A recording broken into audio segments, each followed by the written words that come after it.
The following is a presentation of the Mat Talk Podcast Network. You are now tuned in to the PA Power Podcast, College Edition, featuring Mason Beckman and Tristan Warner. PA Power Wrestling. Pennsylvania is wrestling. Welcome in, wrestling fans. You are now dialed in to the PA Power College Podcast. And as Jason Bryant of the Mat Talk Podcast Network said, I'm Tristan Warner, joined by my main man as always, Mason Beckman, a.k.a. Beck Diggity. Mason, episode 21. Here we are. Yeah, man. So the podcast can now do all sorts of things. He can buy beer now, which I assume it's a he. Maybe a she. Either way, podcast can buy alcohol now. Big day for it, you know. That's a milestone in life. But yeah, well, I think we got a good one today, man. Coach Azevedo of Drexel got an awesome interview coming up. You guys aren't going to want to miss that. Some really interesting things to talk about between outstanding wrestlers, challenge bricks, and some some really interesting storylines that are developing as this season progresses. I think we might as well just dive right on into it, get into some outstanding wrestlers of the week. Tristan, I'll let you go first. My outstanding wrestler of the week was Mike Carr from Illinois, 141-pounder. I think he went 2-0 in their dual meets against Northwestern and Nebraska. I want to say he might have got a bonus point win against the Northwestern, but that wasn't the big thing for me. He beat number 8 ranked Chad Red, which was a huge win. So I'm going with Mike Carr on the weekend. Yeah, and I think that's an awesome pick. I got a couple of them. One is Ryan Solomon. If I got to pick one of the two, I'm going Ryan Solomon because he's a PA guy. He wrestles for Pitt. Pitt upset number 18 Oklahoma 18-17, I believe the score was. I know they won by a point. Solomon goes out at heavyweight. All comes down to him. He's got to pin his guy. Goes out, puts the bar in, runs the guy over, and gets the fall that his team needs for a huge program win right now for Coach Keith Gavin. So, awesome win for Ryan Solomon and Pitt Wrestling. And then the other one that I just have to throw in here is Josh Hockett from Fresno State. He gets a pin in the match against Cal Poly on a flying cement job that was gorgeous. But 11 days prior to that, he was Fresno State's leading rusher as a running back in their bowl game. So this kid, he does it all. It's pretty rare that you see guys, Division I athletes do multiple sports. The only wrestler recently that I can think of would be Spencer Myers, who played football and wrestled at Maryland. It's a really taxing thing to do for a lot of different reasons, but I thought that was awesome. And Fresno State just continues to be one of the coolest storylines of the entire 2017-2018 college wrestling season. So definitely had to give a shout out to him. Yeah, Fresno State. It's awesome that they brought back their program. I actually got the privilege to write a freelance piece for Win Magazine about a month ago, and I got to interview Coach Steiner and also one of my former teammates, Emilio Saavedra, who wrestled with me at Old Dominion, who has since transferred back to Fresno State. And I don't think he has wrestled yet this season. He might be dealing with an injury or something, but looking forward to big things from him and for that program, just the revival there in the Valley in California. The Central Valley, I think it is they call it. I got bad blood with Saavedra. He beat me in Midlands my senior year, so meh. That's right. Midlands champ, Emilio Saavedra. Yeah, he did win, didn't he? That's upsetting, two-time All-American Mason Beckman, and now my podcast co-host. Yeah. We're not going to talk about it. So, I have seen Saavedra in the lineup a couple times. I think at 49 for Fresno.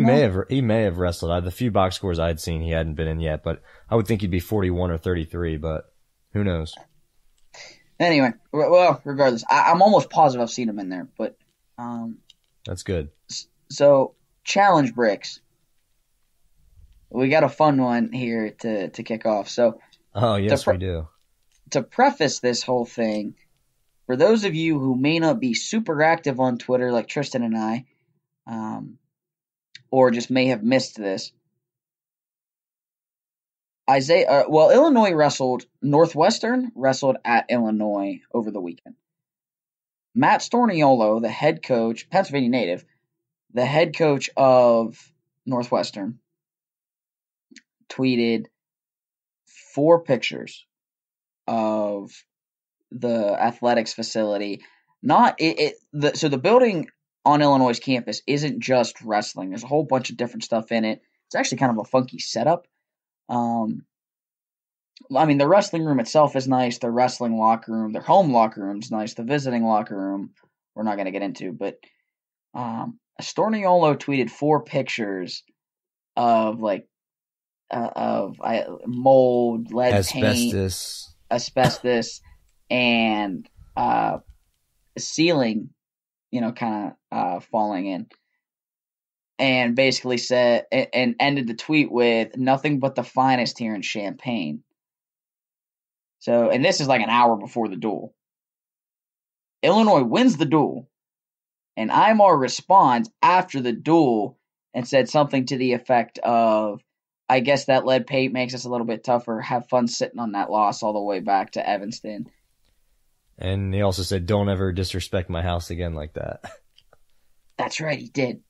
So, the whole thing's incredible. Tristan, I'll let you take this whole thing from here because you were the one that put this in here. So, I more thought it was funny than anything. But Mason, you even wrote this in the outline, and it was exactly what I was thinking. Number one, with all the lectures you get as a student athlete these days about being careful of what you post on social media, why is head coach Matt Storniolo finding Twitter as a means to get that point across?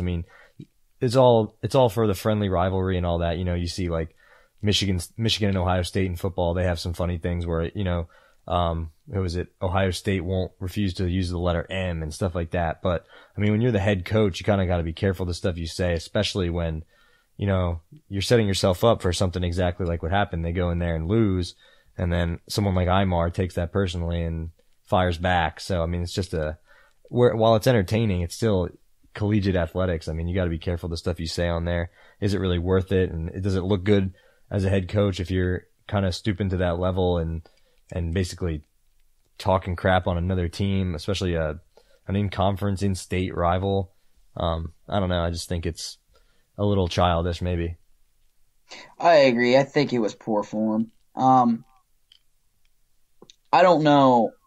It's hard to say because one of the things with texting, with Twitter, with any of this stuff that's typed out, it's always hard to know for sure what somebody's tone or their intent was when they sent it, or they typed it. But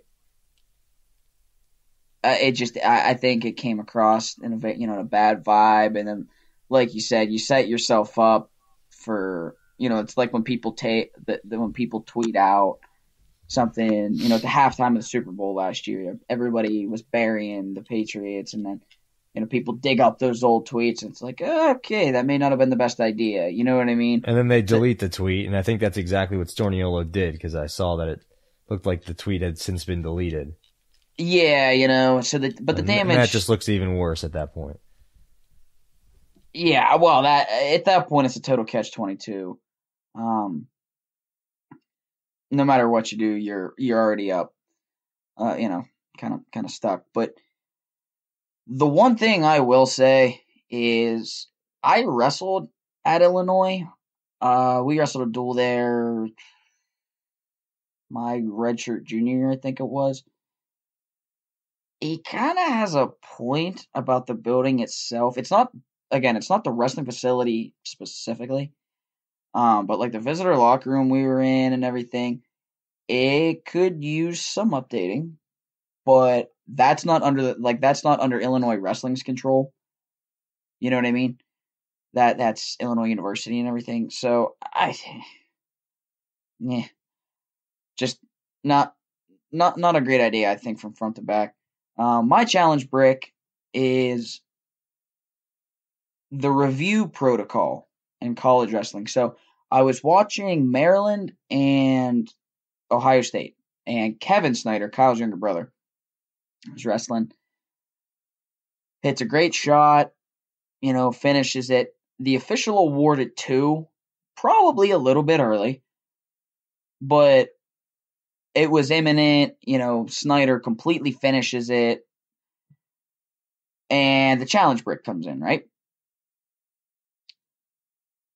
The challenge is when the takedown was awarded that it shouldn't have been 2 at that juncture, right? So the way college review works is they go back to right when the call was made and determine if in that moment was that a takedown or was it a reversal or blah, blah, blah, right? So they determined that it wasn't, that when the takedown was awarded, that Snyder shouldn't have had a takedown, it shouldn't have been thrown. So the whole thing gets wiped clean. They go back to right where that happened, time-wise, and Snyder, because Snyder was going to finish that shot no matter what. It goes back to right where that happened, points are thrown away, and they go back on their feet. That is, I really struggle with this because, again, you go back to that Snyder issue, or if you go back a few weeks, Nebraska and North Carolina are wrestling, and Kennedy Monday and Tyler Berger get into this massive scramble. Monday gets awarded a takedown, and then about 10 seconds later locks his hands on a cradle and decks Berger, all in the same scramble. And the takedown call didn't change anything about how the scramble, about how it didn't change anything as far as how those two were wrestling. So the Nebraska corner threw the challenge brick. Now the call was upheld, but had it been determined that in that exact freeze frame instance when Kennedy Monday was awarded a takedown, that it shouldn't have been 2 right at that moment, not the pin, gone. Like everything after that is considered bad time, which to me just blows my mind. What they need to do, I think, is go to how freestyle does it. So they throw the brick and the whole sequence is rescored. So basically, you just continue to wrestle. Challenge brick comes in, officials go and they rescore the situation. Now I realize there's no perfect coverall, but I just think that makes so much more sense than the way it is right now, because we've seen a lot of situations. You go back to last year's national final between Bo Jordan and Mark Hall. I'll guarantee you one of the reasons the official was hesitant when Ohio State challenged that Bo should have had a takedown and then it should have been a reversal for Hall. One of the reasons I'll guarantee that the officials are hesitant to overrule or overturn it is because if they say that Jordan had a takedown, Hall doesn't get a reversal. It just gets completely wiped clean. Jordan gets a takedown and starts on top. So that's my challenge brick that actually involves challenge bricks, so we got a little inception going on there. I think they need to go to a system where the entire sequence is rescored as opposed to that freeze frame instance, and everything after that's bad time. So, that said, do you want to touch on this third one, or you want to just keep rolling and we'll go into topics from last weekend? I guess the last challenge brick, not sure how much of an actual challenge brick it is, but more just confusion on my part. So Josh Stillings, one of the top 20 high school guys in the country from Penn Ridge, in the prime of his senior high school season. Not sure if his team had off this weekend from competing or if he missed competing for it, but he went and wrestled in the Franklin and Marshall Open, the F&M Open in college. And, like that rule is back where the high school wrestlers can compete in college opens again. So he goes and competes in that, and looks like he injury defaults in the first round and then medical forfeits out of the tournament. So, hopefully just a precaution, but still, Mason, what do you think about, you're in the prime of your senior high school season, hasn't won a state title yet. I'm not sure if he, like I said, skipped a high school event or just went out and took a Saturday off to wrestle in the college tournament, but looks like he might have gotten hurt. Hopefully not seriously. But I don't know. What do you think? I almost feel like you should hold off on doing that. Maybe I could see in early November, maybe going to like a first college open before your actual high school season has started. But I mean, I don't know. What do you think? Yeah, so my senior year of high school was the first year that high school guys couldn't wrestle on opens, which I was really bummed about because my dad and I had actually, we had looked at it, and I was going to go to the Michigan State Open prior to that whole announcement about, the rule change about high school guys can't go compete in college opens. So in my mind, if you're going to do it, go do it in November before high school competition starts, because then you just get into the swing of your season. Exactly. For a few different reasons, but I think if you do it in November, number one, you start to get your body to adjust to starting to compete in November all the way through March. So you adjust to the length of a college season, that additional month. Not to mention you go and you get a feel for college guys and you see where you stand. You challenge yourself. Like when you go back and you look at what the Alton twins did, they were at the East Stroudsburg Open. They were at opens early in the season, and then as soon as the Central Mountain season, their high school team, as soon as that schedule kicked in, it's back to high school. You know what I mean? So I'm with you. I think the way to do it is if you're going to do it early, and then let the high school season take place. That said, I really hope he's all right. I have no idea what the situation is with Josh and his health. So I think the number one thing here is hope that Josh isn't seriously banged up or anything like that. Yeah, and it's absolutely no disrespect. I mean, that's pretty gutsy for a high school kid to go out and wrestle in a college open at all. So the fact that he did that in the middle of his season, I mean, that definitely shows that he's got some stones. But like you said, we hope he's all right, and hopefully he's able to get back on the mat here in time for high school postseason. Because I think he's a Drexel recruit too. We just talked to Coach Azevedo. Should have asked him that, but hopefully he's good to go come March. Yeah, couldn't agree more. So getting into some results and some topics of conversation from this past weekend, you have to start with Spencer Lee is officially the Lee Unleashed. is free. If you want to get into that whole hashtag, Unleashed.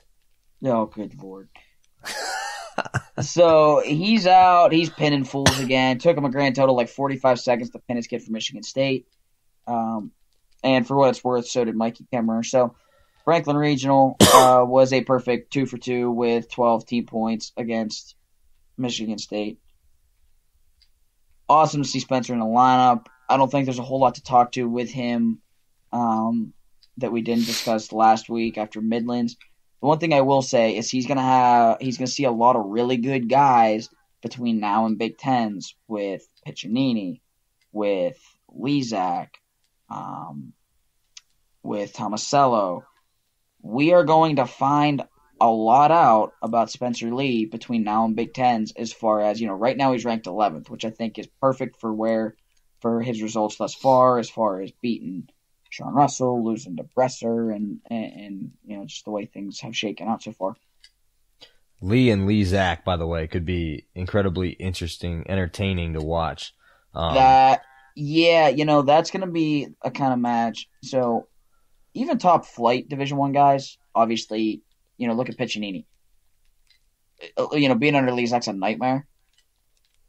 We've talked about this before. The biggest adjustment is getting out on bottom. And I was going to say, Lee has done in high school for years what Lezak has now done in college for years. So it's almost like Lee is getting a taste of his own medicine, perhaps, on bottom, wrestling Lezak. I mean, he's so good that I could see him not getting turned at all and getting it right out. But Lezak is also so good on top that I could see Lee going for a ride. I mean, anything could happen there. I can't wait to watch that one. Yeah, and I mean, look, I'm going to be honest about it. I think the first time they wrestle, I would be blown away if Spencer doesn't give up back points, just because I don't know I'm racking my brain right now. The first time that people wrestle Lezak, you've never felt it. You know, I can't think of anyone the first time that they wrestled him. At least the first time. Most people, it's every time. But has anyone not given up back points the first time? I mean, even, he was pounding Gilman and then just fell off a cliff, conditioning-wise. He did it to Darian. He's done it to Piccinini a bunch of times. I'm going through. He did it to the only person he didn't score back points on at the national tournament was Darian, and that was the match he lost. So, I think that first time I would be surprised if Spencer doesn't give up back points, just because, and it has nothing to do with Spencer. Lezak is just a freak. You know what I mean? That's not a knock on Spencer Lee. That's just Lezak is somebody that we will have a conversation 5 years from now, 10 years from now about who was one of the best guys you've ever seen on top. Ethan Lezak's going to be in the name that comes up. Yeah, I agree. So yeah, I mean we're gonna find a lot out about Spencer Lee between now and the time Big Ten rolls around. So Pitt and Oklahoma, we talked about this a little bit. Ryan Solomon with the walk-off pin. The other result in that duel that was wild, Pitt won a couple matches in kind of crazy fashion. One was Solomon, and the other, Nick Zanetta wrestling Mike Longo, who I believe is a top 20 guy. I know he's a guy that's always been in and out of the top 20. Zanetta puts together a 6-point sequence in the last 30 seconds to win that bout, which that bout there obviously generated momentum and was a swing bout that ends up being, one of the main differences in the duel. So awesome result for Pitt, for Coach Gavin, Coach Lean, Coach Headley, and Coach Utsi. Great win for them, and what looked like a really wild atmosphere in Fitzgerald Fieldhouse. So just a pretty cool thing all around. Yeah, and that's good for them to get a win like that, especially after they had a couple tough losses earlier this year. We talked about, I think, Clarion and Bucknell, kind of uncharacteristic losses for the Pitt program. That's a good bounce-back win there over Oklahoma. And then also, Mason, I wanted to say that so far, most of the guests we've had on our show have been having a pretty good season, and Nick Zanetta, one of our most recent guests, coming up big for the Panthers there. Yeah, huge win. No two ways about it. And while we stay on that topic real quick, something that I wanted to get to just briefly here to mention, this is a perfect time to do it. Pennsylvania Power, PA boys, 1, 2, 3, and 4 at 157 pounds. How about that? And three of those wrestlers have been on our show. Jason Nolf, number 1, Mike Kemmer, number 2, Hayden Hidley, number 3, and Shields, number 4. So 3 of those 4 guys have been on our show, and Pennsylvania also claiming the top 4 guys in the country at 157. How about that? So, what set of rankings are you looking at? Just out of curiosity. Those were. Yeah, I should have specified. Those were from the Open Mat's latest rankings that came out today. I got an email. I was a sports information guy last year. I still get the emails, and I check the updated rankings every time they come out when I get that email. And Open Mat has those guys 1, 2, 3, and 4.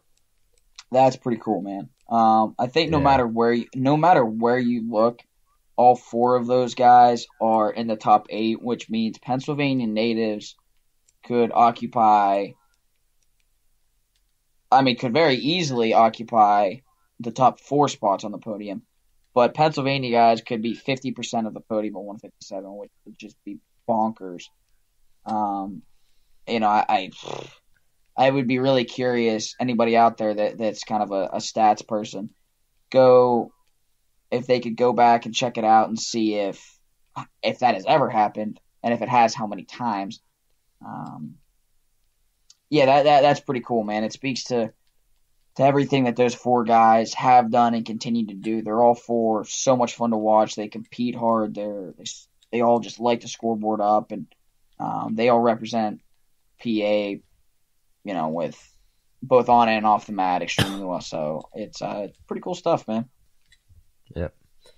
Let's continue. You might want to go ahead and roll through here, wrap up some more of the results from the past weekend before we get into this weekend's upcoming preview. Yeah, so I mean, just quick hits here. Edinburgh over Bloom, 35-3, pretty much a shellacking. Clarion goes 2-2 on the weekend. They won against LAU Post and UNC Pembroke, losses to Hofstra and Columbia. Brock Zackrell's back, so that's good. He's back in the lineup. Total sidebar here. I was looking through these results. How is Marcus Scheidel still around? I saw his name and was like, there's no way he's still in school. This is baffling to me.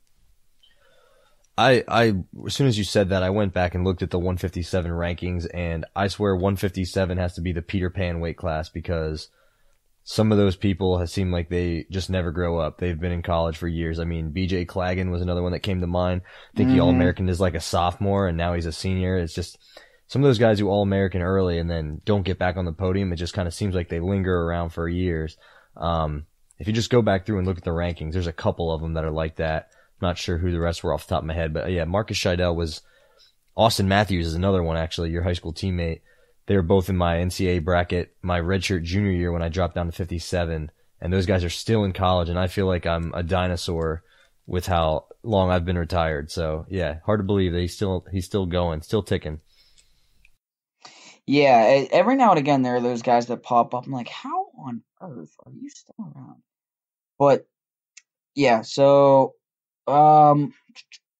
let's see. Navy over Bucknell, 26-10.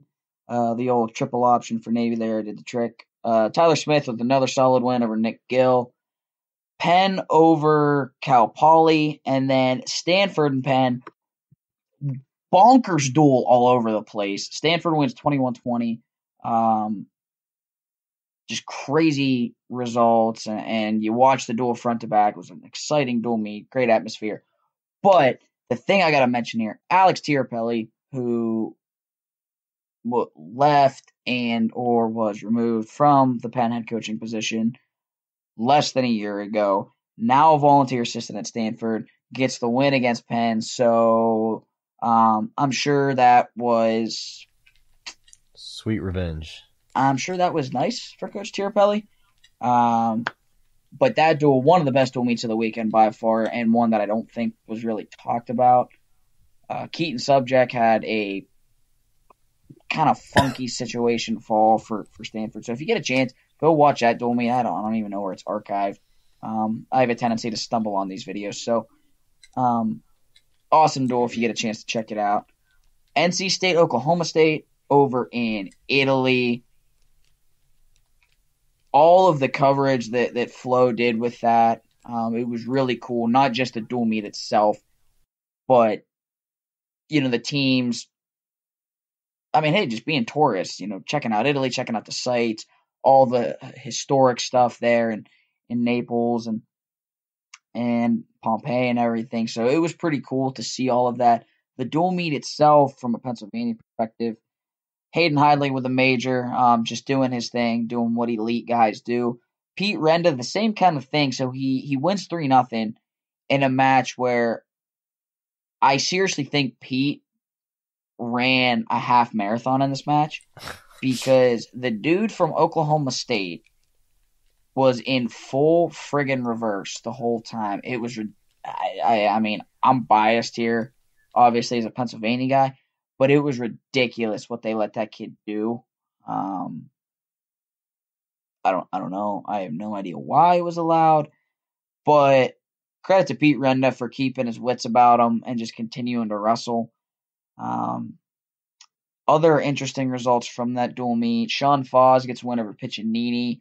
Foz, got to be the biggest 125-pounder in America. Him or Tom Marcello. Foz is just so tall and long. Clutching and grabbing his way to a win. And then probably the biggest individual result of the weekend is Kevin Jack over Heil. Yeah, Dean Heil losing is that 2 in a row, technically? Since he lost to Meredith? That's back-to-back matches. That's incredible. I literally, and I got to go back and check this out. I'm going to have to bring up the match-by-match results of Dean's freshman year. I don't know if Dean's ever lost two matches in a row in his college career. Yeah, at least as a starter. I know for sure he hasn't since his freshman year. So I mean, you could probably count on one hand the amount of losses he's had in the last 3 years. I mean, it's been pretty sparse, I would say. Well, the last 3 seasons, he's got 2 this year. He lost to Joey Ward last year in the duel. I think that was last year. I know he lost to Joey Ward at some point. I think he's had one loss, and this year he's got 2. So, yeah, you're absolutely right. I think he lost to Joey Ward 2 years ago in the duel, and then either was or did wrestle him in the quarters. They were 1-8 seed at Nationals, and he avenged it. And then last year, I'm pretty sure he was undefeated. Because I'm pretty sure his win streak going into this year was like in the 40s. Oh, that's right. 50s. It was like 70. It was like 55 or something. 55, yeah. So that was 2 years ago. Okay, so I just checked it out I just pulled up the Oklahoma State roster. First of all, hilarious sidebar here.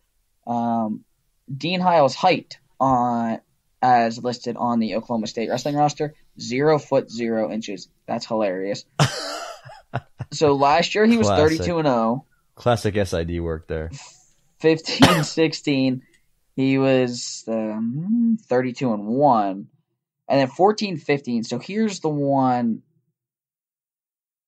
He was 4th at NCAA's, but he was the 14th seed. So I think he lost back-to-back matches that season because he ended the year 27-10.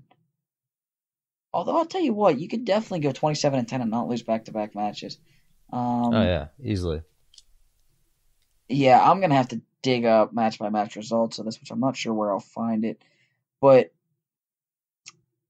yeah, crazy thing, just wild situation that we're sitting here talking about Dean Heil losing back-to-back matches. I mean, it's been literally since 2015, and that would be the most recent. It's been 3 years since he lost back-to-back matches. So that's insane. Arizona State, North Carolina. Shields wins over Kennedy Monday. Another good win. Really good win for Josh Shields. Josh Maruka dropped a crazy match to Troy Heilman, who's ranked, or at the time was ranked 4th in the country. Heilman got a takedown in the last 15 seconds or so to win that match. Crazy back and forth bout between those two. That's another one. If you get a chance to go find that video, check it out. Well worth the watch. And then the next thing I really wanted to touch on, Ohio State's weekend. So there's kind of a few things to really dive into here. Tomasello's back, and he killed a dude in the first period. He dropped, 18 points in like 2.5 minutes? Yeah, something ridiculous like that. I'd say it's a pretty strong opening outing for the former national champ. Miles Martin also killed a dude from Rutgers in 25 seconds. And it was it Pagano? Someone pretty tough. Yeah, it's Jordy Pagano, who, like you said, is good. Who very, very good. owns a win over Price in his day, I believe. So, I mean, he's no slouch. Yeah, you're right. He does own a win over Price. Yeah. Luke Pletcher, another former guest of this here podcast, ranked number 2 in America. He has slowly and steadily crept his way into the number 2 slot on Intermat at 133. What a difference dropping that weight class made. And we talked to him back in, I think the summer it was, or maybe it was in the fall, but he talked about 133 was his weight, and he was going to cut his weight smart, and it was going to be the right weight class for him. And it looks like so far he's really backing that up on the mat. Could not agree more. He's looked awesome, and he just quietly, methodically. So he got a win against Del Vecchio against Rutgers, and Del Vecchio is a very, very good win. Pletcher, man, he's not flashy. He's not the most exciting guy to watch. But, man, it's like, him wrestling, it's like Novocaine. Just give it time. It always works. You know what he's doing. He's brutally consistent. He just stays the course. Kid's really, really good. And he's got another big one coming up this weekend that we'll talk about when we do our preview. Other interesting results from Ohio State's weekend. Tayshaun Campbell and Richie Lewis. Great scramble at the end of that match to decide it. Unfortunately, from a Pennsylvania perspective, Richie Lewis does come out on top over Tayshaun, but really fun match. I hope that's, and I'm sure that is one we'll get to see again. And then Definitely, yeah. Eleazar DeLuca and Keyshawn Hayes. Just the last minute of that match made me question everything I know about wrestling. Hayes is blowing him out and gets 6-pointed twice to lose. In what, the final minute? Yeah, have you seen this? No, I have not. You're going to have to send me that link. I did not see that match. It's all over Twitter. If you go dig through like Flow stuff, I'm sure you'll find it. But I will say Eleazar DeLuca, I believe he started his career at Oregon State. I think he's a native of Oregon, actually. And yeah, he is an I Oregon want to native. say he was sure. a pretty big time recruit. I mean, ranked relatively high. I know he was right around my brother's age and weight coming out of high school. So I knew he was good. And I knew the start to his college career at Oregon State was not, congruent with what I think his high school accomplishments would suggest. So, I will say it was very random. I saw him end up at Rutgers, going all the way across the continent, basically. And, Rutgers is a place where it's usually full of New Jersey kids. I mean, it's rare that you even have kids in their starting lineup that aren't from New Jersey, and you got a kid from Oregon here. So I will say I was a little surprised to see him there, but he looks like he's putting together a pretty solid start to the year, and this result here doesn't seem to deny that. No, and it's not even so much the result that was shocking. The fashion too. Yeah, that was the thing. Holy smokes! So that was crazy.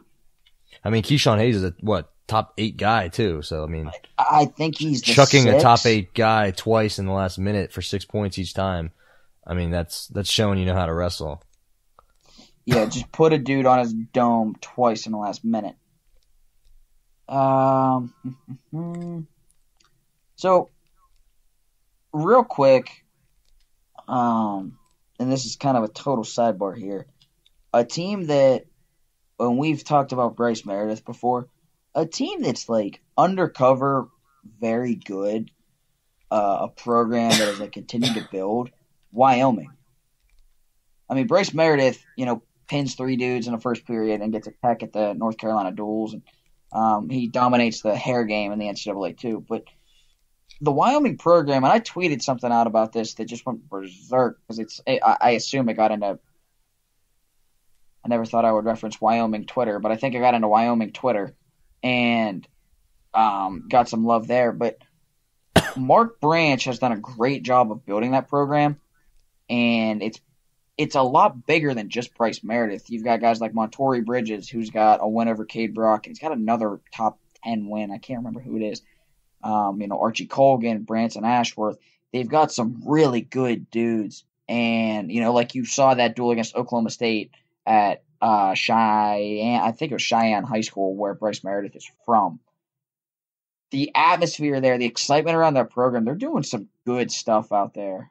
So I know that's like not really related to Pennsylvania wrestling, but that was just something that I had to throw out there. That's awesome. It's great to see programs like that grow and for programs and schools that are quote unquote not traditional powers to show that you can do it there.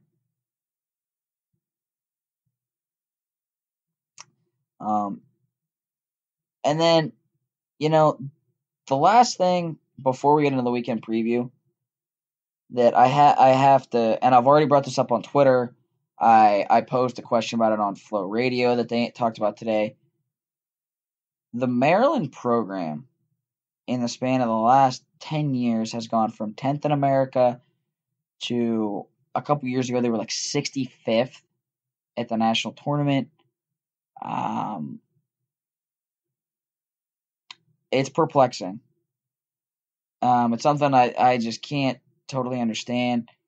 They got outscored 92-6 in 2 dual meets this weekend. Yusuf Hamida, their heavyweight, was the only guy that won bouts. Yeah, they had quite a few forfeits in there too, which is maybe even more problematic just because a school like Maryland, they're in the Big Ten now. They were always in the ACC.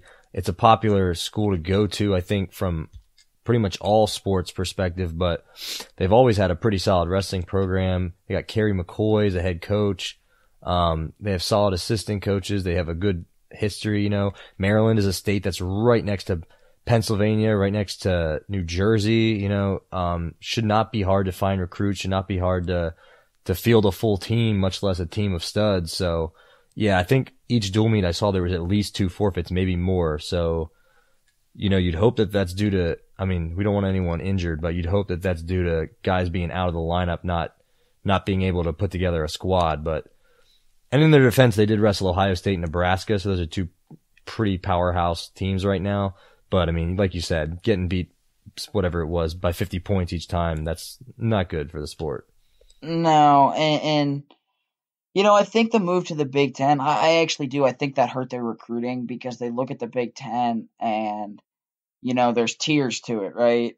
The very top tier, if you're just purely looking at wrestling, you've got Ohio State and Penn State. I would say those 2 are that very top tier right now. About half a step down, you have Michigan. You have probably Nebraska. You have Illinois. You know what I mean? And it goes down through the tiers. I think in the ACC, with what the ACC provided and the schedules that they would wrestle there, I think that they could attract a different type of recruit than Big Ten guys. You got to be a certain type of wrestler to make it through a Big Ten schedule. Certain type of mentality. It's just a different thing. The grind that those guys go through. I think anybody, frankly, that looks at the schedule those guys wrestle, like Mitch McKee last year from Minnesota wrestled like 20 ranked guys, some absurd thing, or 20 matches against ranked guys. So, I think moving to the Big Ten hurt their recruiting because I think it completely screwed up their demographic. And yeah, it's been interesting. They've had some guys that haven't panned out. I saw the scores from Maryland's 2 matches and was like, wow, like what, like how did this happen? And the forfeits, like you said, were really what caught my eye. And I started digging around and looking at results from the last few years from Maryland. And it was just something that it's pretty baffling. But not to dwell on that for too long. Let's get into our weekend preview. So Tristan, I'll let you take the lead here. All right, we're starting off with Lehigh against American and Navy at home. Is that right? So we got a double duel for your Mountain Hawks this weekend? It's I think a Friday, Sunday. Friday, Sunday, okay. Any noteworthy bouts there? Will we see Scotty Parker Terrell, I want to say? Yeah, so you got Scotty Parker and Josh Terrell, Jordan Cutler and Janine Bernstein. That'll be a fun one. 2 completely I would say Jacobson against Kasanek, but is Jacobson going to be out? You might have some inside intel there. I don't know. Well, even if it's Jake, I genuinely have no idea. I've talked to the staff, but not about that specific. You're supposed to be the Adam Schefter of Lehigh wrestling. Come on. Hey, even if I had the fantasy football update here. Even if I had the information about student athlete health, I would not disclose it. Yeah, Jacobson and Kasnick. If it's not Jacobson, it'll be Weiler. So either way, that'll be a fun one. Weiler's tough. Yeah, Weiler's definitely tough. Luke Karam and Nick Gill from Navy. That'll be a good one. And then Cutler Bernstein, like I mentioned before. Cutler, great scrambler, but pretty stays inside his box, positional guy. Bernstein's a thrower, can put you on your head at any given time. So it'll be interesting to see how that one plays out. But those will be a couple good duels. Clarion wrestles Davidson. Penn State goes on the Michigan swing. They do Michigan and Michigan State on Friday. They got a Friday-Sunday situation, too. Some good ones here. Tristan Nolf, Pantaleo, Mark Hall and Amin, Nevels and Kuhn. And then the looming question, does Nick Lee come out of redshirt? Yeah, and going up against who? Michigan. Who's Michigan's 41-pounder? I'm drawing a blank. I think Profaci, but the bigger one is yeah. The bigger one is Gasca. Michigan State, Javier Gasca. Yep, that could be an interesting weekend to see that redshirt pulled if we do see it.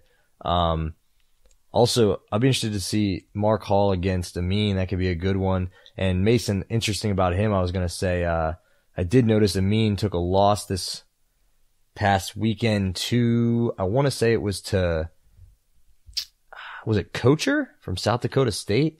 Somebody that was a little uncharacteristic, I thought, but it had a tie to a PA guy. Well, I want to say it was because Mikey Labs has a win over Kocher this year, so. Well, Kocher is ranked like 6th in the country, so. Yeah, I'm not sure what to make of that. I would have to go back and dig the match itself up and watch it, but. I think it was Kocher, but I could be wrong. It could have also been Leidy from Purdue, because that's the guy Labriola just lost to twice at Midlands. Could be. That might be who it was. But either way, Penn State, Michigan has some good individual matchups there. Yeah, there will be some really interesting ones. Plus, I mean, anytime Penn State takes the match, they're so much fun to watch. Neville's Kuhn is going to be fun. Yeah, that'll be a fun one. See how Neville's bounces back after the scuffle. At any given time, Adam Kuhn can chuck you and pin you. So, but for me, the main thing I'm looking at is, does Nick Lee step on the mat? Because at this point, I think that is going to happen before the end of the year. I think Penn State almost has to, because if you don't pull Lee, they are purely going to try to ride the 5 defending champs, Neville's, and whoever ends up as the starter at 97, which that's actually another thing I'll be interested to see is who starts these dual meets in 97 for Penn State. But yeah, I did notice Shakur Rashid did jump into Intermat's rankings, but I want to say Kassar is still holding down the spot in the open mat rankings, so I'm not sure that there is a definitive answer on that one yet for you. Yeah, it'll be interesting.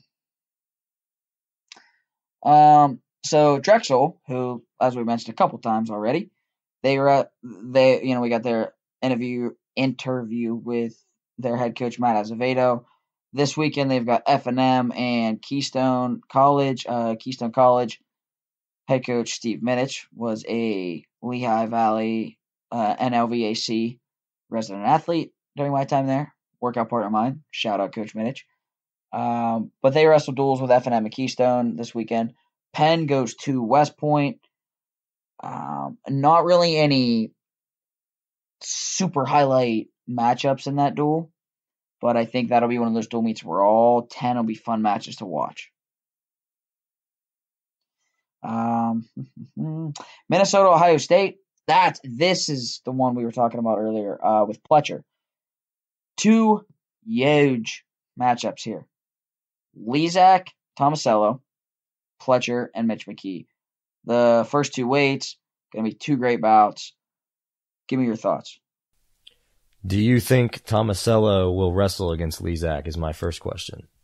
Because I don't want to call out any teams here, but Ohio State seems to be one of the culprits for that little epidemic I talked about in one of the other episodes where you have these college dual meets where 2 of the top guys in the country are supposed to square off and fill in the blank doesn't end up wrestling. And, it could be a little understandable for Tomasello. He is just coming back.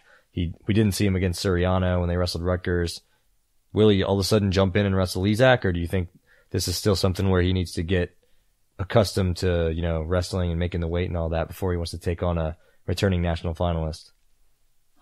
I don't have a clue. Every time I guess, I'm guessing wrong. But just for sake of the conversation, and as a fan, I really hope he wrestles.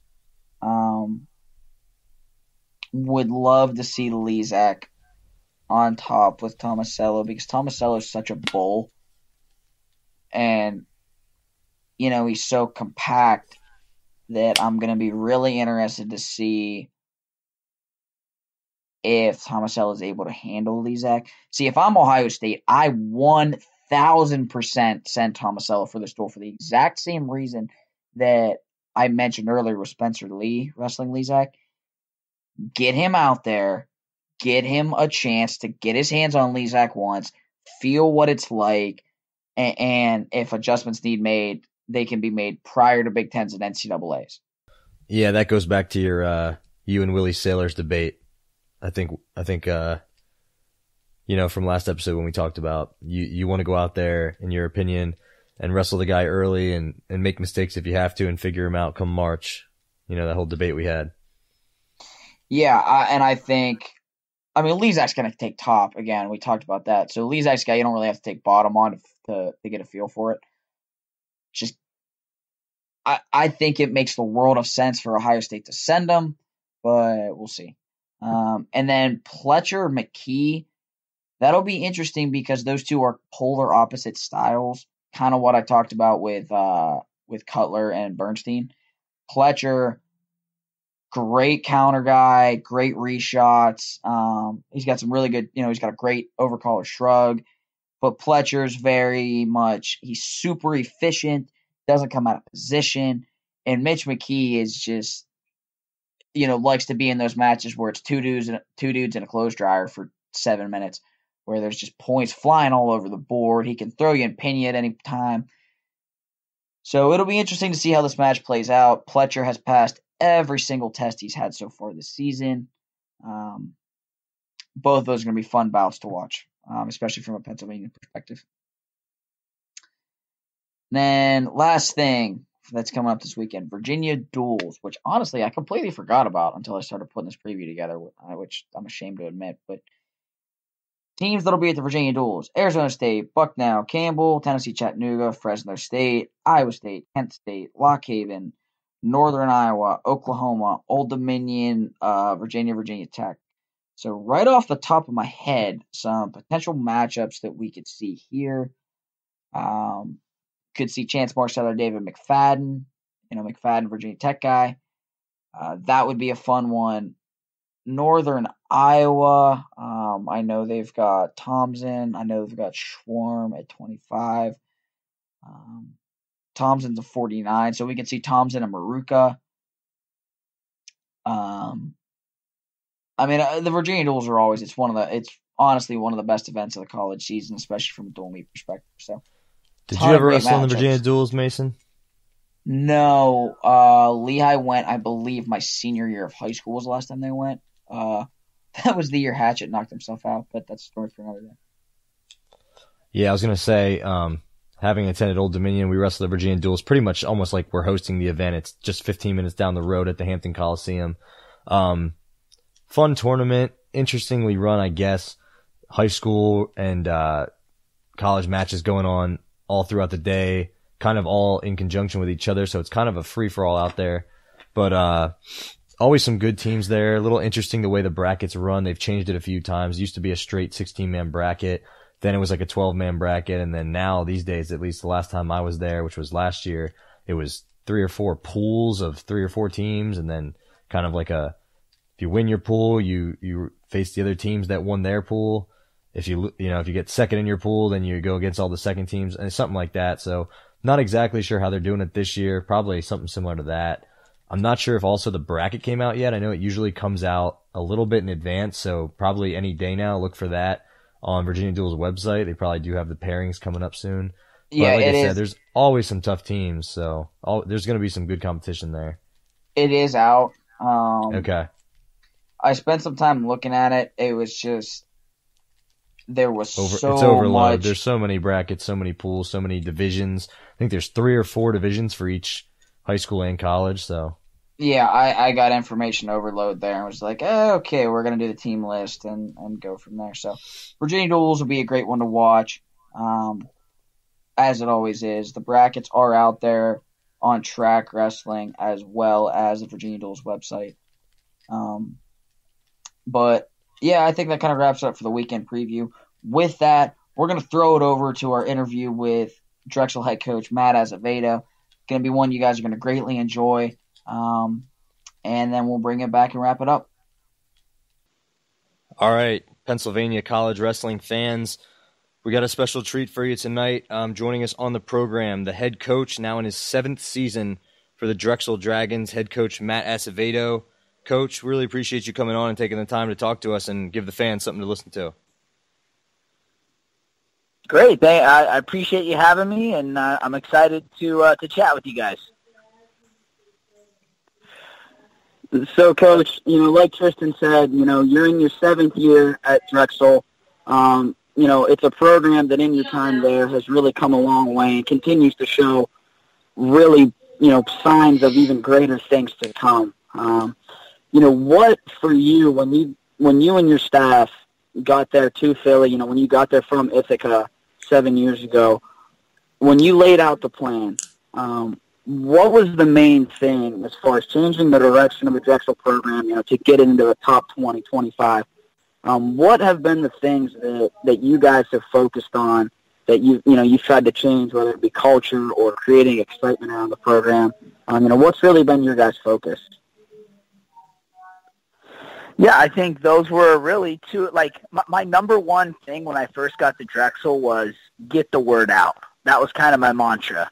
Get the word out, get people, realizing that Drexel University had a wrestling program, and that, that we had a new coaching staff and that we were, here and, we have high expectations and we have high goals. And, so we put a lot of time and effort into social media and, trying to create buzz around the program and around just the Drexel brand. So, get the word out about, Drexel University and our academics, get the word out about the wrestling program, get the word out about the new coaching staff, just constantly trying to promote, really self-promote and make people aware. And I would say, we spent, we still do it now, but that was where I really put a lot of my time and effort, because,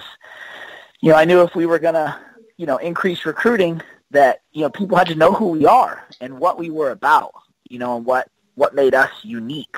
So I would say that was the first thing. And then obviously, culture, creating a culture of, hard work, a culture of winning, a culture of discipline, a culture of high expectations. And it's, those things have changed throughout the year, what we needed to kind of focus on. But, just creating a culture of a team that, wants to train year round and has goals on the national level, basically. Those were big obstacles. Yeah, so like you talked about, getting the word out, the buzz. I think you guys use the hashtag #DragSwag. I see that all over Twitter. So after creating buzz like that and getting that culture going, how are you able to lure so many recruits? You guys continue to, year in and year out, and now especially this year, it seems like you have one of the top recruiting classes in the country coming in. You said you get the social media buzz out for the program, but how are you able to get these recruits in, get them on campus and show them what you guys are about and get them to really buy into your system and your program? Yeah. Early on that was tough. I felt like, I took the job at Drexel because I knew, after doing some research about the university that we could build something. We have a unique program with our co-op program where our kids are not only going to school but also have job opportunities within their field of study. And I knew that we had something unique that we could sell and that people would be excited about. But, the challenge was getting them on campus, getting them on the phone, and you just get after it, and I think our goal was to, just nab the best recruits we could, and every year, try to do a little bit better. I was fortunate enough, my first year to land a couple top 100 recruits. We got Matt Samato and we got Kevin DeVoy. We had a few kids that had some accolades and had done some things, and that helped. Another thing we did was, we went after some top-level guys early on and didn't get them. And so what we started doing was, this was a little strategic move, and I think it paid off a little bit, was in my second and third year, we looked at guys who were in their junior year of high school, were round of 12 in the Pennsylvania State.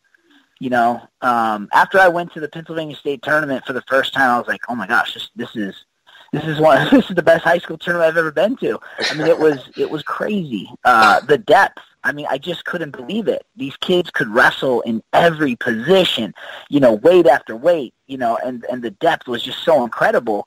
I realized, look, if we can even get a one-time Pennsylvania State placer, we're getting a pretty talented kid that knows how to compete, knows how to wrestle. So we were looking at a lot of kids that were round of 12 their junior year, kind of banking on the fact that they would, be, a high placer their senior year, or showed that potential and, obviously fit our academic profile. And that's kind of where we laid the foundation early on. And then, we had some kids do well on the national level, and that just takes the buzz to new levels, and it helps us get new recruits. But, recruiting is just, you got to get after it. You got to hustle. And we're recruiting nationwide. We're all over the place. Looking to, anybody who will listen. But I think overall, me and Zach Schaefer, who has been with me since, we started 7 years ago, I think we're hardworking guys. We're genuine people, and, we care about the kids that we work with. And I think that, that comes through when, through the recruiting process. So, Coach, you mentioned a couple of guys that I actually really wanted to bring up in Matt Samato and Kevin DeVoy. Guys that were good recruits, like you said, both top 100, but weren't the quote-unquote, top 20 blue chips, right? Right. Their success, I know Kevin made the round of 12. I know Matt made some deep runs at the NCAA tournament, was a high seed and everything. When you were recruiting this most recent wave, guys like Austin DeSanto, and then this great class you have coming in this next year, was what you guys did with Kevin and Matt. You took guys that said, were those kind of the guys you pointed at and said, look, you can win here? And talk a little bit about what those guys really did to break that, start to break that glass ceiling on what people thought you would do at Drexel. Yeah, no, for sure. I mean, they were the groundbreakers. Those are the guys that, were setting the tone, for the rest, for, obviously the years following recruiting-wise. Yeah, when a guy like, Kevin DeVoy can make the conference finals, the EIWA finals, as a sophomore and a junior, and he can get to the round of 12 and be seeded at the Nationals, and the same thing with Matt. Matt was a conference champion and made the round of 12 and was seeded fourth at the NCAA championships. I mean, that's, those are big kind of milestones for us, and those we could kind of, definitely kind of hang our hat, and that was, success that you could see, and so when we're recruiting, we could say, yes, look at these guys, they're doing it, they're knocking on the door, they're right there, and, we were lucky. Those kids are hardworking kids that wanted to win, competed hard, and, they didn't reach their goals, but, they did a lot.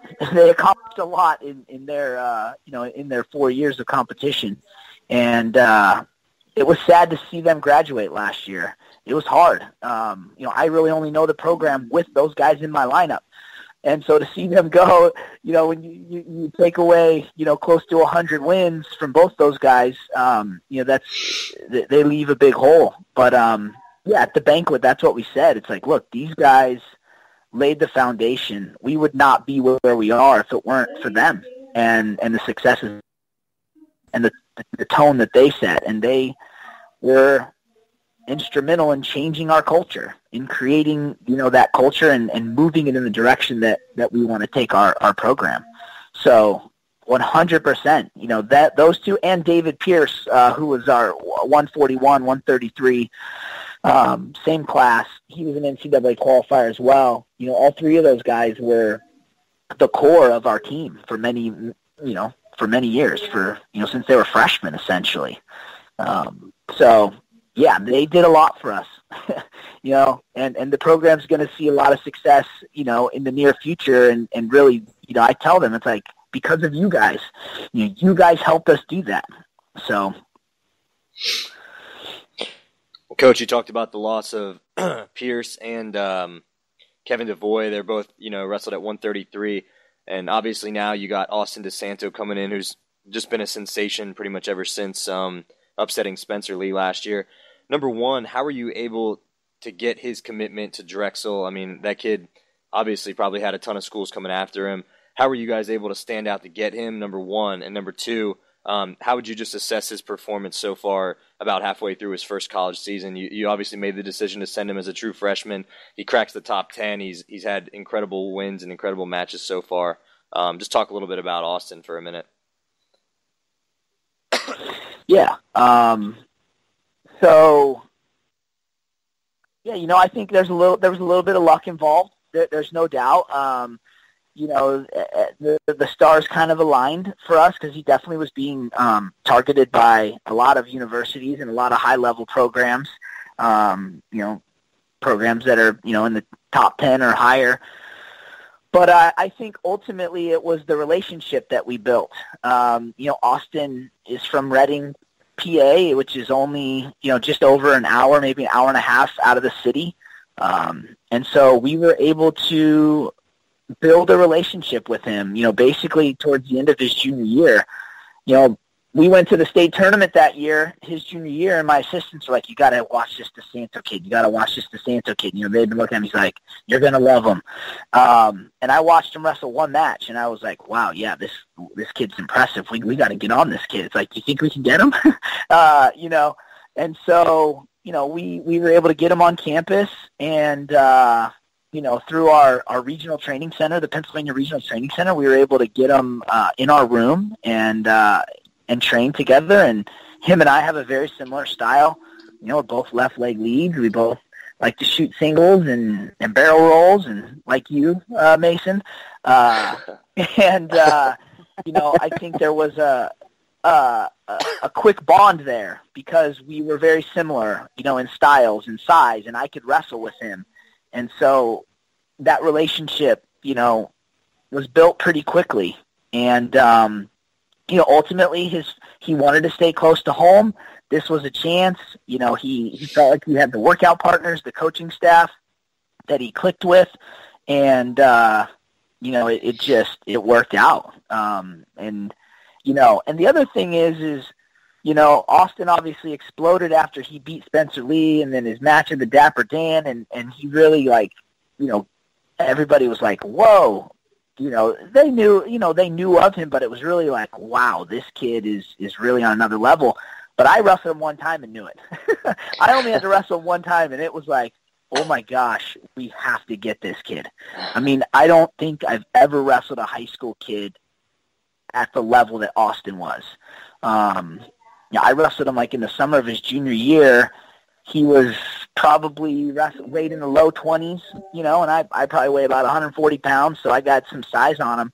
And he comes out, takes me down, puts me right on my back right away, and I'm like, oh my gosh, I have to really wrestle this guy or I'm going to get my butt kicked. And, I walked out of that workout just going, okay, this kid's the real deal. I mean, he's going to be legit. And, we just were able to build that relationship due to the, I think the proximity and we've never looked back. So, he was able to come down and train at our regional training center, which I think was huge and very beneficial. So, just speaking to his, success so far, or how he's done early on. And, I'm not surprised. I've been telling people, look out for DeSanto. He's coming, and, he's coming with a vengeance. He wants to win a national championship this year. He believes he can win a national championship. That's what he's training for. And, of course, he's had a couple, he's taken some losses and, he's made some mistakes. But the thing about Austin is he's so coachable, and he makes adjustments. He makes adjustments mid-practice, mid-match. I mean, he's so competitive. He wants to win, and he's willing to work at a level that I have rarely seen. So much so we have to pull him back in some ways. Sometimes get him to do less, because he'll go, wear himself down to a nub. But, that work ethic is what's got him where he is. He's had some great wins this year, and, he's put on a show, wherever he goes, Coach Jev always says he's must-see wrestling, because wherever he goes, there's people crowding around the mat to watch. And, he's entertaining. It's fun. So I have one quick question about a rumor I heard about you wrestling with Austin. I heard somewhere along the way that he actually ripped a shirt sleeve of yours during a practice from that inside tie. Is that true? That is true. That is 100% true. Yeah, I mean his grip is ridiculous. He gets a hold of your arm and you just can't get him off. And not only did he rip a shirt sleeve off, but my armpit, gets rubbed raw. Every time we run. Well, I mean, not so much anymore because I'm actually pretty used to it. I think I've built up a callus. But the first few times I wrestled him, it was like, I couldn't wear deodorant, And one day I'm just like, I'm trying to rip my arm out. I'm like, get off my arm, and just boom, my shirt sleeve just comes right off. He has a crazy grip, and when he gets a hold of that arm, man, good luck trying to get out of it. And so the other thing that you mentioned there in your answer to the previous question was, you mentioned the Pennsylvania RTC. You guys have a co-op kind of deal with, Coach Slay runs it. Obviously, he's an incredible resource to have in any capacity.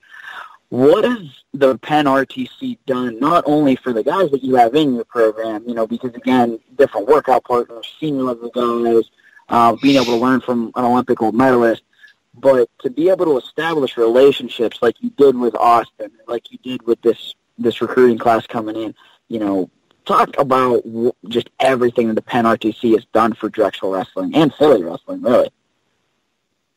Yeah. Well, first of all, Coach Roger Renda and Coach Slay, they've been just, they've done an amazing job to, make this thing happen. What Coach Renda he likes to say is that the Philadelphia wrestling ecosystem, you have Beat the Streets, you've got the Pennsylvania RTC, you've got Drexel Wrestling, Penn Wrestling. There's a lot going on right in this small little area. Our kids are working with the Beat the Streets program, and the Penn wrestlers are working with the Beat the Streets program, and then you've got the RTC, and it all kind of starts to intertwine and overlap. And it's been great for us to be a part of this and for us to work alongside Penn.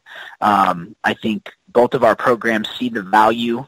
Literally we're 2 blocks away. Our wrestling rooms are 2 blocks away, so our kids can walk down there, their kids can walk up to us, and so it's more coaches, it's more wrestlers, and then you obviously you add the 4 senior level guys that we have with Coach Slay, and the different people that are filtering throughout the year, just coming down to train. Yeah, we have a situation in Philadelphia that nobody can replicate anywhere in the country, because there is no other place in the country where two Division I teams are 2 blocks away or literally across the street from each other. So we have a very unique thing going on here. And, our goal is, our, I guess, thought process is iron sharpens iron.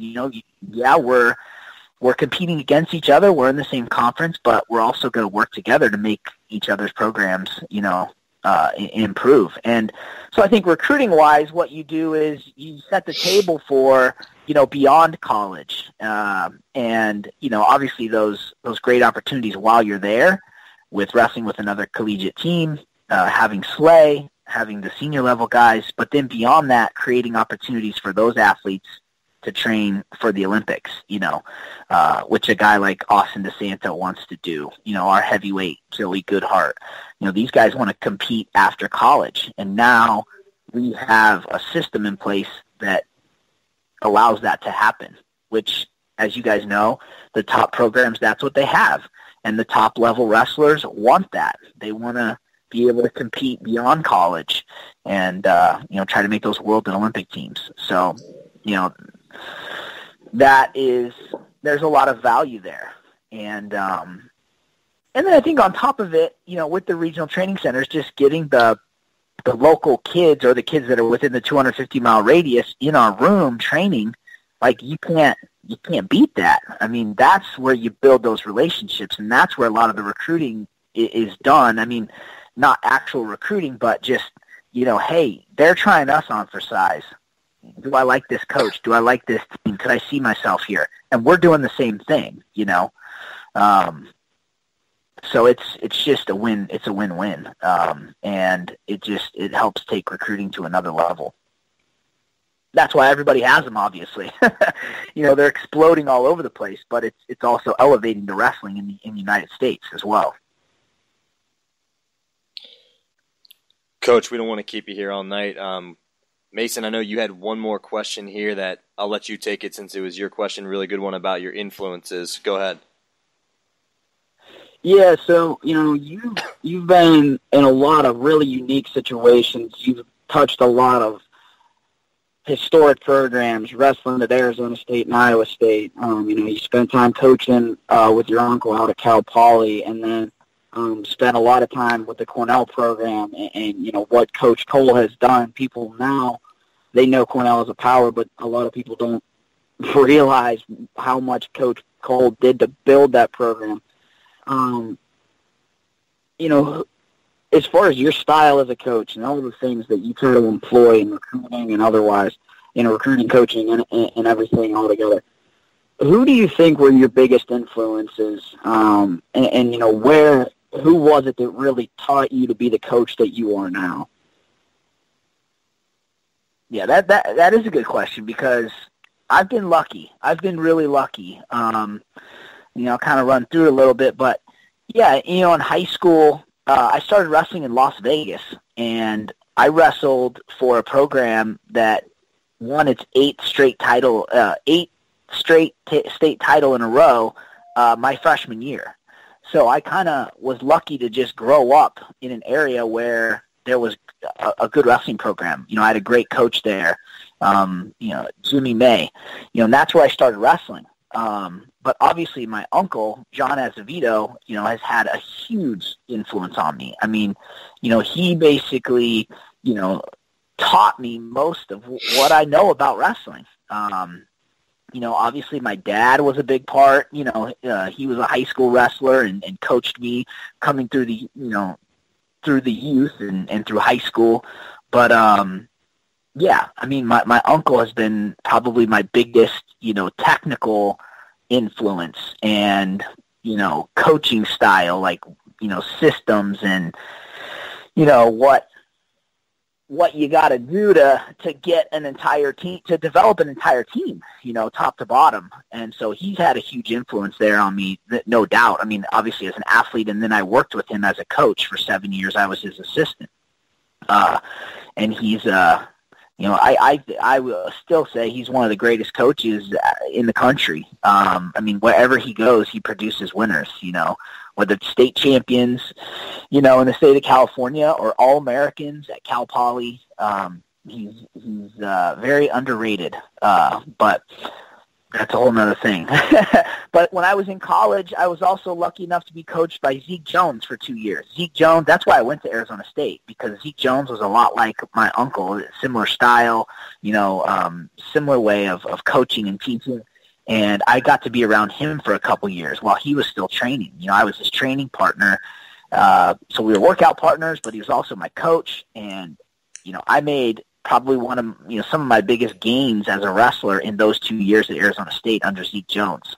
And then obviously I transferred to Iowa State, and I got to work with Bobby Douglas there. But then I was also around Cale Sanderson, which was, an amazing thing, just to watch him, and really be a part of that and be around him, when he was doing his thing.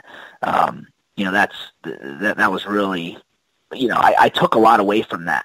And then, one more wrestling influence would have been Sammy Henson. We coached together at Cal Poly for a couple years, but then he also trained me in my last 2 years of competition in 2007, 2008, another time where I made athlete with working with Sammy. I mean, he's a wrestling genius, just like Zeke Jones, he knows the sport, and he knows it very, very well. But a different style of different coaching style, more in your face, more, really like pumping you up and being intense. So, I think that I with Zeke and my uncle and Sammy Henson, I took a little bit from everybody. Obviously, my uncle having the biggest influence. That's all technical coaching style, but what I learned from Rob Cole was that part's a very small part of what you do as a college coach. And, I went to Cornell. I learned how to run a program.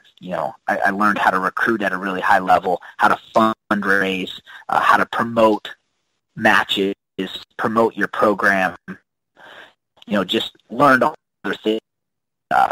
Really, those were the things that I brought to Drexel that I think have made the biggest difference. The wrestling stuff in some ways is easy. We love that. We love that part of it. That's what you live for. But it's these other things that really, elevate a program. And, we spent most of this conversation talking about recruiting because that's where it's at. You got to recruit.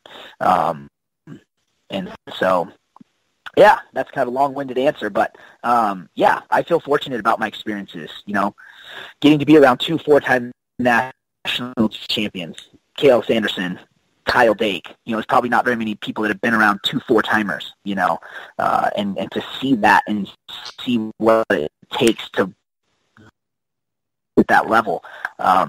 Yeah, it's pretty cool. It's pretty cool to be a part of that and see that. A lot of lessons to be learned.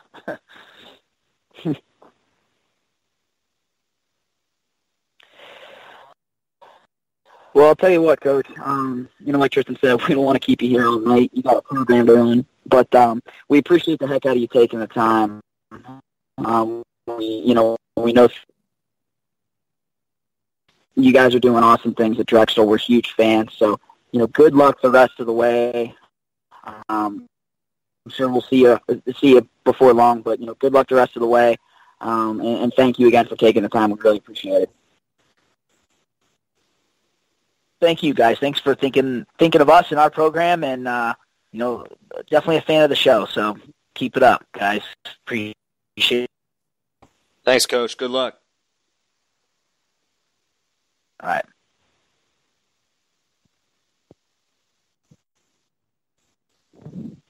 And once again, we just want to thank Coach Azevedo with the Drexel Dragon Wrestling Program. Really good interview, really good stuff that he just talked about with us, and we wish them all the best luck going forward the rest of the year. They're obviously having a really good year so far, and looking forward to big things coming from them in March for the PA Power School out of Philly. Before we wrap it up, Mason, we did have one listener question this week that we wanted to hit on, and it actually kind of ties really well into what not only what Azevedo talked about on his own, but also kind of the questions we asked him about building a culture there at Drexel. Go ahead, Mason. What did the Bison Legend have for us this week? So the Bison Legend Twitter asked, said, we hear about the wrestling culture often. How important is it in the overall how important is the wrestling culture in the overall development of an individual, and what defines / constitutes culture? So I gotta say, when I first read that question, I had to read it like 4 times. I felt like I was back in an SAT room in high school. The way it was written so well, and there were so many small questions inside of one question that I really felt like I was back in high school getting ready to take the SATs or something. So Ian dropping some knowledge on you. Yeah. So culture of a program, whether it's a collegiate program, or a club or a high school, culture is everything. And I mean that in more than one way. So culture is everything in the sense that everything that goes on in and around the program contributes to that culture, right? So the coaching staff, not only their technique, but the way, their general demeanor, the way that, are they positive? Are they super positive? Are they are they pretty dry people? Their personalities contribute to that culture. Are they super excited, or are they just always kind of ho hum? The values that they hold, that they outwardly express, and that they preach, and that they practice, that contributes enormously to the culture. And I think more than anything, it's the people that permeate the program, whether it's administrators, coaches, trainers, athletes. One of the sayings that Coach Santoro had at Lehigh was, you're the average of the 5 people you spend the most time around. So, and I think that's very true of a program that, you look at the aggregate and just who those people are, that creates culture. Birds of the same feather flock together. So, and Coach Azevedo talked about it. When you start to get one domino to fall, and then another, you start to get these guys that expect to win. They want to win, but they want to win the right way. They want to get, collegially, they want to get a very good degree from a Drexel, from a Lehigh, from an Ivy, from a Stanford, as well as competing to win a national title, really truly competing to win a national title. So, culture, it's everything in the sense that everything in and around the program contributes to it. And it's everything in that the kids define the culture, but the culture also defines the kids. It's a cyclical thing. So when 18-year-old freshmen show up on campus, they're still very, pliable, and they have yet to really develop into the person they're going to become. So the culture that they come into is huge, and not just wrestling development, but definitely more importantly, personal development into the young adult that they grow into. And the same is true of the clubs that kids are in growing up, the high school programs that kids are in growing up. Pretty rare that you see a kid that is a model student, works hard, blah, blah, blah, does all these things, and has friends that are running around doing, all the wrong things, right? So I think culture is everything. And I guess that's how I would define it as well. I love the question. This is something that we could literally spend hours talking about. Although I could probably spend hours talking about just about anything. So, anyone who consistently listens to the podcast would agree. So, I don't know. What do you think, man? You pretty much nailed it on the head. You pretty much said everything I was going to say. I think the biggest component for me had to do with all of the off the mat type of stuff. Cause let's face it, if you're going to wrestle at a college, especially like a D1 school, you're obviously serious about wrestling. You're obviously pretty serious about, the results and at least to some degree working hard and all of those kind of things. But I think it comes down to, when we're talking about like the teams with the successful culture, we're talking about doing things right off the mat, all year round too, not just when you're in season. And that doesn't just mean, you know, from like a partying standpoint, but that also means like being a good teammate, being a good citizen, being a good student, managing your weight even in the off season, stuff like that. So, I mean, anyone who was successful at the D1 level or at any college level really, I think would echo those things and would talk, you know, would reiterate how important those things are, just doing things right on and off the mat all year round. Yeah. Yep. So, awesome question. Love it. You know, anytime you guys have any questions, they don't have to be time sensitive as far as what's going on in college wrestling right now. You know, they can be questions like that are always applicable. So, having said that, Tristan, take us out, man. And like Mason said, that's going to wrap it up for us at the PA Power College Podcast. Thanks for dialing in. As always, I'm Tristan Warner. Find me on Twitter at WarnTriz, and you can find Mason Beckman on Twitter at Beck_Diggity. Visit PAPowerWrestling.com for all your wrestling needs, and be sure to follow us on Twitter at PAPowerWrestle, and go ahead and give us a friend on Facebook. Until next time, stay classy, wrestling fans.